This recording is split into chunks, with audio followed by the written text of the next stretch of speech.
اب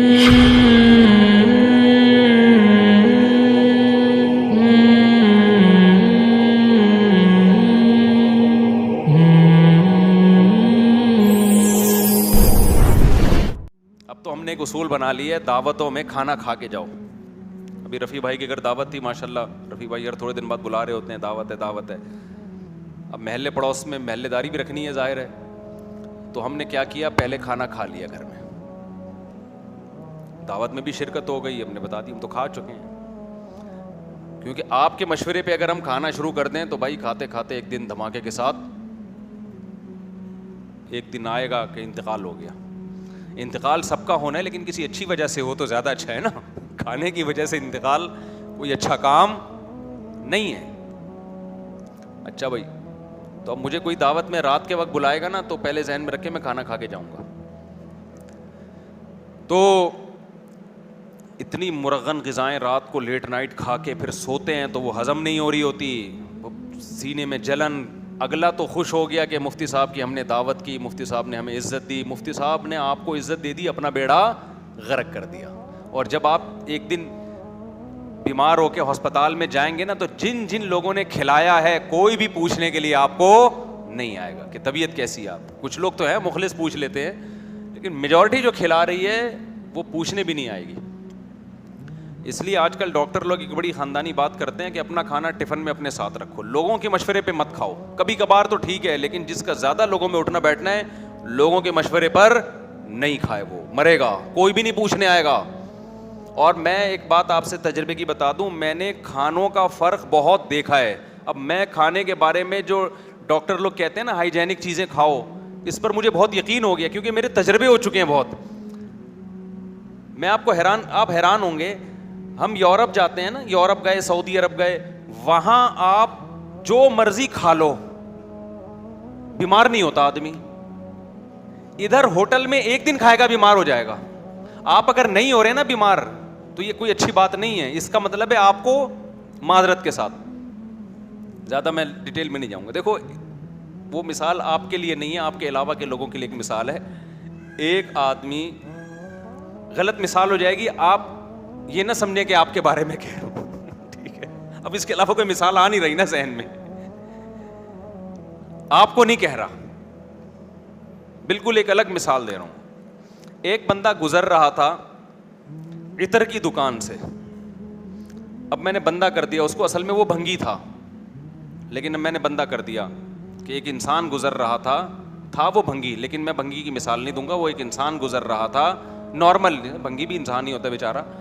تو عطر کی دکان کے قریب سے گزرا، بے ہوش ہو گیا. ایک دم کیا ہو گیا؟ بے ہوش.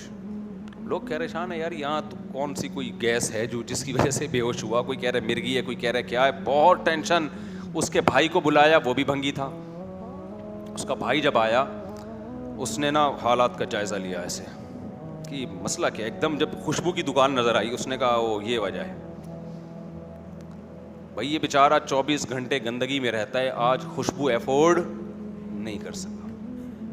اس نے کیا کیا، تھوڑا سی گندگی لا کے اس کی ناک کے قریب رکھی. اس کو جیسے ہی گندگی کی خوشبو آئی تھی اس کے لحاظ سے ایک دم وہ بھنگی اٹھ کے بیٹھ گئی. تو اگر آپ کو گندگی سے تکلیف نہیں ہو رہی ہے، اس کا مطلب یہ نہیں کہ گھر میں صفائی ہے، اس کا مطلب میں اور آپ گندگی کے عادی ہو گئے. اگر آپ کو الٹا سیدھا گند بلا کھا کے معدہ احتجاج نہیں کر رہا، اس کا مطلب معدہ ڈھیٹ ہو گیا ہے. صحیح ہے نا؟ تو یہ مطلب نہیں کہ یہ خوراکیں یہ میں نے ڈاکٹر بتاتے ہیں کہ یہ اس کی علامت نہیں ہے کہ اب یہ خوراکیں ہضم ہو رہی ہیں یا جزو بدن بن رہی ہیں. معدہ ڈھیٹ ہو گیا ہے. اب وہ سگنل ہی نہیں دے رہا کہ غلط کھایا ہے آپ نے. اس کے جو اس میں جو سینسر لگے ہوئے ہیں نا انہوں نے کام کرنا چھوڑ دیا.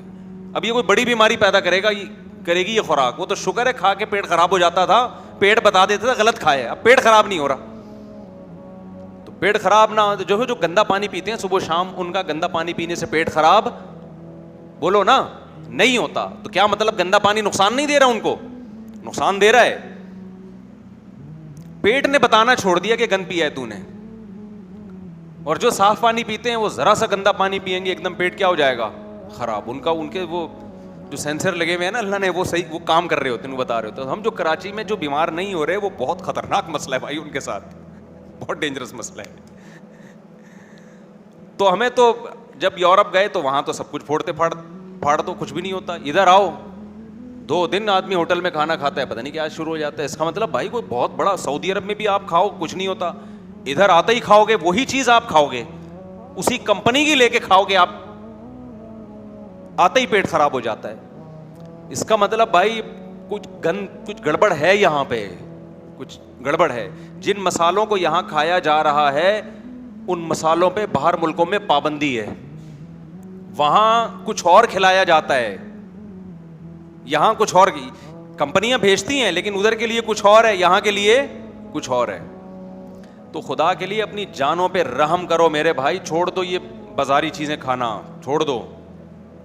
دعوتوں میں اپنا کھانا ساتھ لے کے جاؤ, جتنے پیکنگ کی چیزیں آ رہی ہیں بالکل چھوڑ دو ان کو. میں تو گھر میں جب بریانی پکتی ہے گھر والوں سے پہلے پوچھتا ہوں کہ گھر کا مسالہ ہے یا ڈبے کا مسالہ ہے, بتاؤ پہلے ہمیں, ڈبے کا ہے نہیں کھائے گا جاؤ, ایسی کی تیسی. گھر کا ہوگا تو کھا لیں گے ہم, نہیں ورنہ نہیں کھائیں گے. وہ ڈبے کی چیزیں نہیں کھاؤ میرے بھائی, ڈبے جیسے بن جاؤ گے. دیکھو جتنی کمپنیاں ہیں شاید کچھ اچھی بھی ہوں, ہمارے ہاں یہ بزنس ہے, یہ آپ کی صحتوں پہ محنت نہیں ہو رہی ہے, یہ بزنس ہے. بزنس میں ذائقہ ٹیسٹ گین کرنا پڑتا ہے, اس کے لیے کچھ بھی ڈال دیں وہ تو ٹیسٹ چاہیے.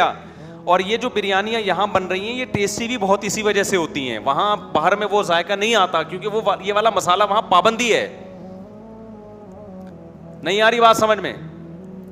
تو اپنی جانوں پہ رحم کرو میرے بھائی. جو ان چیزوں میں اپنا خیال نہ رکھے وہ آخرت کے معاملے میں کہاں سے خیال رکھے گا, آخرت میں کہاں سے خیال رکھے گا. ہم نے بڑے بڑے علماء سے سنا ہے جو دسترخوان پہ اپنا ہاتھ نہ روک سکے نا, دسترخوان پہ ہاتھ نہ روک سکے, وہ خواہشات کا غلام ہے, وہ شریعت پر عمل نہیں کر سکتا. شریعت پہ عمل کرنا تو اور زیادہ مشکل ہے. نہیں آئی بات سمجھ میں؟ وہ تو اور مشکل ہے نا, تبھی تو اسلام نے روزے رکھوائے ہم سے, روزے. دیکھو قرآن میں یہ نہیں ہے کہ اے ایمان والو تم نماز پڑھو تاکہ تمہارے اندر خواہشات سے بچنے کا جذبہ پیدا ہو جائے, نماز کے بارے میں نہیں ہے, زکوٰۃ کے بارے میں نہیں ہے, روزے کے بارے میں ہے. تم پر روزے فرض کیے گئے تاکہ تتقون, تمہارے اندر بچنے کی صلاحیت پیدا ہو جائے. خوب اچھی طرح سمجھیں اس آیت کو. اللہ کھانا پینا چھڑوا کے ہم سے ہماری خواہشات پہ کنٹرول کرنا ہمیں سکھاتے ہیں. اس سے پتہ چلتا ہے کہ جو آدمی منہ پہ کنٹرول نہیں رکھ سکتا وہ اپنی باقی کسی خواہش پہ کنٹرول نہیں رکھ سکتا. تو اللہ نے خواہشات پہ کنٹرول رکھوانے کے لیے رمضان میں ہمیں منہ پہ کنٹرول کروا دیا کہ کھاؤ مت, نہ پیو نہ کھاؤ. تو یہ ہمارے مذہب کا حصہ ہے. یہ سمجھتے ہو کہ نہیں سمجھتے؟ کہ ایک پوسٹ بڑی خوبصورت چلی تھی کسی کی کہ لوگ یہ تو دیکھتے ہیں کہ داڑھی کا سائز کتنا ہونا چاہیے, سنت کیا ہے, پیٹ میں سنت سائز کیا ہے, بولو. اس کو نہیں دیکھتے. حالانکہ ایک پیٹ کا بھی ایک سنت سائز ہے. قدرت کی طرف سے کسی کا پیٹ بڑھا ہوا, میں بار بار کہتا ہوں, وہ ایک الگ بات ہے, لیکن کھا کھا کے پیٹ بڑھا لینا یہ ٹھیک عمل نہیں ہے. تو کنٹرول کرو میرے بھائی.